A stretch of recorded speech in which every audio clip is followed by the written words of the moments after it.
Ce faci, bă? De ce ai bătut-o, mă, pe nevastă mea? Eu acum am intrat în casă. Bă, sparg față. Nu știu ce fac acum. Uite, acum am intrat în casă, am găsit o bătută și mi-a dat număr. Nu știu, dar m-a enervat rău, frate. Deci eu... Uite, am chemat salvarea, a venit salvarea acum. Deci o să sparg fața aia, te distrug pe viață, frate. Deci nu o să mai fiu om, nu o să mai fac cum este. Deci uite, acum am intrat, m-am speriat de moarte, am găsit într-o baltă de sânge, mi-a dat numărul tău și mi-a zis că a avut o relație. Bă, că nu suntem. Păi nu mai vorbi urât, uite, sunt cu doamna doctor aici, cu domnul doctor, acum... Da, las, mă doare în put. Deci dacă e, pot să trimit tot salvare. De mine la ora aia. Auzi, uite, o să... Am și eu liniștit, am o sticlă de vin aici.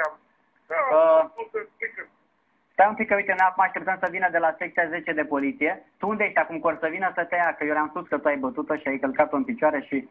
Uite aici. Du-te, mă. Poți să... Viața ta, mă. Ce anume? Nu mai ești om toată viața ta, deci eu rup picioarele, tu o să mergi în scaun toată viața. Da, stai că sună cineva la ușă, poate sunt de la poliție, dacă e. Stai un pic. Sună. Bună seara, domn comisar. Uitați, stai un pic, așteaptă la telefon. Bună seara, uitați, am găsit-o pe soția mea în casă și sunt la telefon cu băiatul care a bătut-o. Este un post corect de alei de serviciu și... Alo? Alo, uite, domnul comisar. Vreți să vorbești cu domnul comisar? Lasă-mă, mă. Alo? Bă, auzi? Zi. Zi ce vrei. Deci, uite, ori stai acum acasă unde zici, trimite domnul comisar mașina să te ia ca să vină să-ți ia niște amprente. Dar știi unde stau eu, mă? Da, mi-a zis, stai așa să mă uite. În Berceni. Așa. Vii tu încoace de bunăvoie sau vine o mașină să te ia cu cătușe? Bă, termină, mă, deci eu mâine am treabă. Păi și eu am treabă, dar... Eu n-am chef de glume de căcat la ora asta. Da, asta este glumă, eu o găsesc într-o baltă de sânge și îmi spune că ai venit... Deci tu ai făcut-o, bă, idiotule, bă, că ești prost. Nu mi-a spus că ai fost aici, că ați avut o relație, că ți-a spus că eu m-am întors și că vrea să o terminați și atunci ai luat-o la bătaie. Ești bou. Bă, dacă spun că ești bou. Da, uite, începe să-și devină. Ia stai un pic să încerc să-i dau telefonul dacă poate să vorbească, să vorbește. Stai o secundă, stai un pic. Vorbește. Hai că ține telefonul. Adela, vorbește că. Adela, alo. Alo. Ce faci? Ce faci? Ce se întâmplă? Că nu înțeleg nimic. Tu m-ai bătut? Poftim? Tu m-ai bătut? Eu să te bat? Tu? De ce? Cum să te bat eu? Adela! Rău. De ce m-ai bătut? Adela, ce ți-a făcut aia? Zi, Adela, ce ți-a făcut aia? De ce? Te-au drogat? Ce ți-au făcut? Ce ai avut? Ce ai cu mine? Ce ți-au făcut? Adela, revină. Deci, Adela... Cheamă poliția. Nu, deci nu. Alo? Stai că mai trăiește. Nu e adevărat. Bă, idiotule, bă! Stai că iar a leșinat. Adela. Sunați-l repede, te spune că a fost o farsă și gata. Am amețit eu. De ce nu l-ați dat și pe poliție la telefon? Acum încercam să fac legătura cu domnul comisar. Cu doctorul, cu poliție, sau vorbit cu asistenta? Cu popa pentru groapă. Ce face asta? Cine a pus soacele? Iubita dânsului, a zis să vadă moartea cum ar veni. Moartea, a zis să vadă dacă vine soțul cam cum ar reacționa în situația asta. Direct polițai, nu? Da.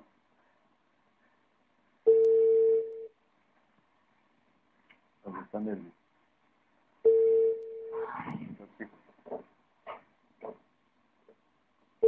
Hai, domnul Florin. Haideți la circă. Haideți să se predea să-i punem cătușa. Și între timp așteptăm mesaj. Handicapat cu miștourile astea, mă. Alo, bună seara, comisarul Dima de la secția 10. Domnul Florin? Comisarul Dima de la secția 10. Domnul Florin? Așa. Haideți că avem un mandat de arestare pe numele noastră.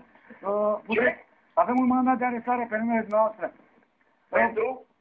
Pentru aproape ucidere din culpă pe doamna Adela. Poftim? Pentru aproape ucidere din culpă, adică bătută și călcată în picioare.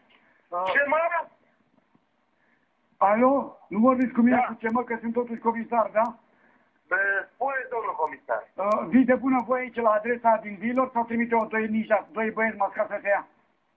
Trimiteți, domnule, trimiteți, dar pentru ce? Pentru uciderea aproape din culpă.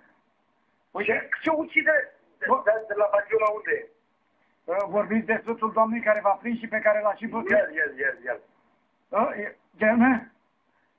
Uitați, domnul este sub stare de șoc, acum am dat niște sedative. Stați un pic să vi-l dau dacă vorbiți cu dânsul să vă înțelegeți.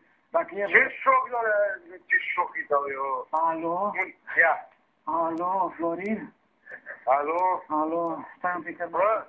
De ce mi-ai dat în ochi? Eu îți sparg fața, bă. De ce mi-ai dat? Eu te-am văzut, știu cum are. Vedeți, un comisar, că dânsul este foarte violent, că a venit, a văzut-o pe soția mea, eu l-am prins și mi-a dat și mie, mamă, ce mi-a zis, alo, Florin? Băi, hai să se fac. Florin? În fine. De ce mi-ai dat în te-am rugat, că mă doresc stomacerul, te-am rugat să nu-mi dai în burtică. Hai, bă, după la Bagiule, stai chiar de glume, mă. Dar mi-a zis, bă, ultima dată să spune că a fost o faptă. Să vorbiți ca polițai, totuși, că la poliție s-a dus a fost mai... A fost mai... Respectați haina militară. Respectă. Așteptăm mesaje la 1269 dacă vreți să vedeți un bărbat bătut de soția lui, pentru că... În urma unei farse de dumneavoastră. Da. Dar să știți că 48% dintre telespectatori spun că vă vor în pușcărie pentru farsele pe care le comiteți. Doamne, Și acum am fost. Hai că sunt. eu nu pot să râd că am buzele să fac.